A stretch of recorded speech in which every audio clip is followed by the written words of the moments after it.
आज 1 जनवरी 2023 का दिन है, जो भीमा कोरेगांव में भी बहुत सी उत्साह से, बड़े प्रेरणामय हृदय से और उत्साह से भीमा कोरेगांव में ये दिन मनाया जाता है, जहाँ बोधिसत्व डॉक्टर बाबा साहब अम्बेडकर के जीवन को हमेशा भीमा कोरेगांव का स्मारक उनके संघर्ष समय जीवन को प्रेरणा देते रहा है। 1 जनवरी 1818 में ये स्मारक उस घटना को याद दिलाता है, जहाँ शोषित, पीड़ित, दलित ऐसे लोगों के कल्याण और उनके मुक्ति के लिए बोधिसत्व डॉक्टर बाबा साहब अम्बेडकर का संघर्षमय जीवन हमेशा इस भीमा कोरेगांव के स्तंभ से प्रेरणा लेते रहा है, ऊर्जा लेते रहा है कि अपने लोगों के हित और सुख के लिए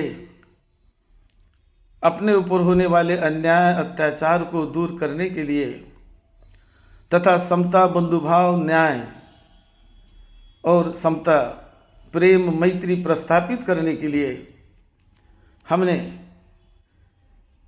किस प्रकार से हमें एकजुट होकर मैत्री भाव से हमें चलना है और हमेशा बड़े क्रियाशील रहकर लोगों के हित और सुख शांति के लिए काम करना है। ये बात बाबा साहब ने हमेशा अपने हृदय में याद रखी और वो भारत के जनजातियों के हित और सुख के लिए सभी के लिए काम करते रहे।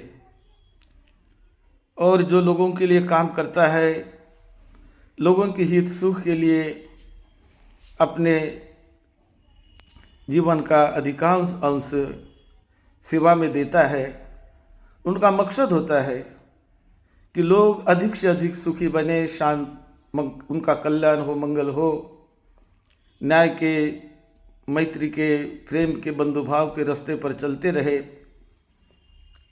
ये विचार प्रस्तापित करने के लिए बाबा साहब जीवन भर संघर्ष करते रहे हैं, लोगों को न्याय दिलाते रहे हैं। सभी जनजातियों के लिए, सभी के लिए उन्होंने अपने जीवन को समर्पित किया और अंतिम सांस तक बाबा साहब ने लोगों के हित और कल्याण का ही कार्य किया। बाबा साहब बड़े शांति प्रिय और बड़े श्रद्धालु, धर्म के प्रति उनकी श्रद्धा थी। बड़ा अच्छा उनका मकसद था कि सुख शांति के लिए हमें आपस में मैत्री भाव से रहना है, एक दूसरे को सुख शांति बांटनी है। हर एक आदमी जो इस भूमि पर पैदा हुआ है वो सुख शांति चाहता है, आनंद से जीना चाहता है, स्वतंत्रता से जीना चाहता है। हर एक आदमी का हृदय स्वतंत्रता के लिए, सुख शांति के लिए लालायित रहता है और उनके उस हृदय की अपेक्षा, आशाएं पूरी करने के लिए समाज सेवक लोग, नेता लोग हमेशा काम करते रहते हैं कि कैसे हम लोगों को सुख शांति बांटे। जो व्यक्ति अधिक से अधिक लोगों को सुख शांति बांटने का संकल्प करके अपने जीवन में लोगों के हित और सुख के लिए जीता है, वो व्यक्ति महान बनता है। यही हमें बाबा साहब अम्बेडकर जी के जीवन से प्रेरणा मिलती है। भीमा कोरेगांव का इतिहास जो 1 जनवरी 1818 का जो दिन है, वो बड़ा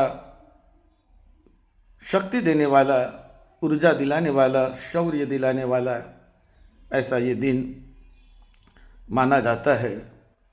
और वही बाबा साहब ने हमेशा किया। हर साल वहाँ पर वो जाते थे और मन ही मन में, हृदय में प्रेरणा लेते थे कि मुझे मेरे सभी जनजातियों के लिए, दलित, पीड़ित और जो दबे कुचले लोग हैं उनके लिए मुझे काम करना है, उन्हें मुझे अच्छे रास्ते पर लाना है। और ये सोचकर बाबा साहब काम करते रहे और वो अपने मिशन में सफल हो गए। आज बाबा साहब के उस कार्यों से करोड़ों करोड़ों लोगों का उद्धार हुआ, करोड़ों लोग का जीवन बदल गया। वो कभी बाबा साहब को भूलेंगे नहीं। और इसलिए बाबा साहब जहाँ से वो प्रेरणा लेते थे, वो जगह थी ये ऐतिहासिक स्तंभ भीमा कोरेगांव का, जो अंग्रेज़ों ने 1 जनवरी 1818 में ये स्तंभ वहाँ अंग्रेज़ों ने बनवाया। और उससे प्रेरणा हमेशा बाबा साहब लेते रहे, हर साल वहाँ पर जाते रहे हैं। आज भी 200 साल के ऊपर समय बीत गया है और लोग बड़े उत्साह से, बड़े ऊर्जा से बाबा साहब को याद करते हुए भीमा कोरेगांव को जाते हैं और बड़े शांति प्रिय ढंग से अपने जीवन में बाबा साहब के जीवन से प्रेरणा लेते हैं। जो बाबा साहब ने हमें धम्म का रास्ता दिखाया कि धम्म के रास्ते पर चलकर हम अपना विकास और सौरों का, सभी का विकास कर सकते हैं, यही प्रेरणा हमें लेनी है। और अपने जीवन को लोगों के हित और सुख के लिए और अपने परिवार के, अपने सभी के हित और सुख के लिए, और विशेष रूप से अपने मातृभूमि के, अपने देश के हित और सुख के लिए हमें प्रतिज्ञाबद्ध होकर काम करने हैं। मानव ही मानव का कल्याण कर सकता है, यही सूत्र बाबा साहब के जीवन से मिलता है। ये भीमा कोरेगांव का स्तंभ हमेशा ये प्रेरणा करोड़ों करोड़ों लोगों को देता रहे।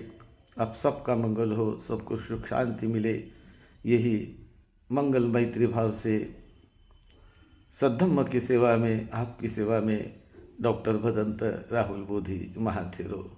अब सबका मंगल हो, सबका मंगल हो। साधु।